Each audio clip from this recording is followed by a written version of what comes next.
मुंबई पावसाळा तोंडावर आला असताना देखील मुंबईमध्ये परत एकदा घे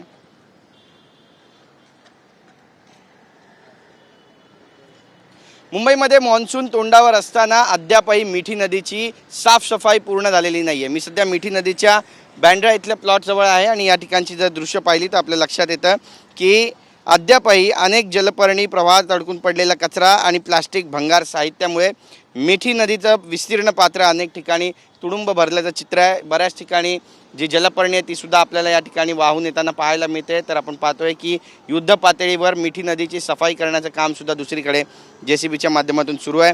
पावसाळा तोंडावर आलाय मात्र साफसफाई झालेली नाहीये, त्यामुळे उपनगरात वाकोला, कालिना, वांद्रे परिसरामध्ये मिठी नदी पावसाळ्यात तुंबण्याची शक्यता व्यक्त केली जाते। बृहन्मुंबई महानगरपालिकेने मान्सून पूर्व नाले सफाईचं सुमारे 77% काम पूर्ण केल्याचा दावा केलेला आहे। मे महिन्याच्या अखेरीस हे काम 100% पूर्ण होईल असा सुद्धा दावा महानगरपालिकेचा आहे। मात्र अनेक ठिकाणी नाले सफाई दरम्यान रिक्षांचे सांगाडे, जुने सोफे आणि लाकडी साहित्यांसहित विविध कचरा सापडल्यानं पालिकेनं नागरिकांना एकीकडे कचरा न टाकण्याचं आवाहन केलं आहे तर दुसरीकडे मान्सून तोंडावर असताना देखील अद्यापही मिठी नदी, जिला आपण मुंबईचं फुफ्फुस म्हणतो, तिची सफाई अद्यापही झालेली नाही आहे। आणि जेव्हा जेव्हा मिठी नदी रौद्र रूप धारण करते त्यावेळी इथला आसपासचा जो लो लाईन परिसर आहे त्या ठिकाणी लोकांच्या घरामध्ये पाणी शिरतं आणि मग विविध समस्यांना त्यांना तोंड द्यावं लागतं। त्यामुळे महानगरपालिका 31 मे पर्यंत हे काम कशा पद्धतीनं पूर्ण करणार आहे हे सुद्धा पाहणं तितकंच महत्त्वाचं ठरेल। अन्यथा जर मिठी नदी पुन्हा एकदा भरली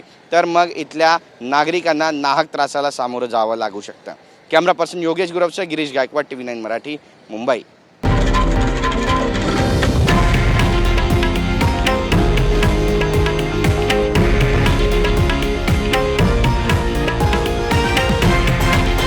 हे आहे देशातील नंबर 1 न्यूज नेटवर्क आणि आपण पाहत आहात TV9 मराठी, एकमेव।